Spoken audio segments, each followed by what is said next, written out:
నమస్కారం, రుద్ర న్యూస్కు స్వాగతం.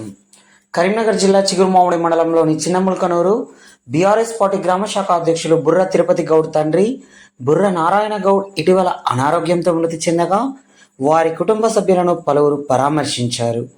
ఈ సందర్భంగా నారాయణ గౌడ్ మృతికి గల కారణాలను వారి కుమారులైన బుర్ర లింగయ్య, బుర్ర తిరుపతి, బుర్ర శ్రీహరిలను అడిగి తెలుసుకొని వారిని ఓదార్చారు. నారాయణ గౌడ్ చిత్రపటానికి పూలమాలలు వేసి వారి ఆత్మకు శాంతి చేకూరాలని కోరారు. ఈ కార్యక్రమంలో పింగిలి రాజురెడ్డి, పింగిలి సంపతరెడ్డి, బుర్ర రాజయ్య, బుర్ర శ్రీను, అనగోని ఆంజనేయులు, చిలువూరి మల్లేశం, రాజయ్య, కనకయ్య, మల్లయ్య తదితరులు ఉన్నారు.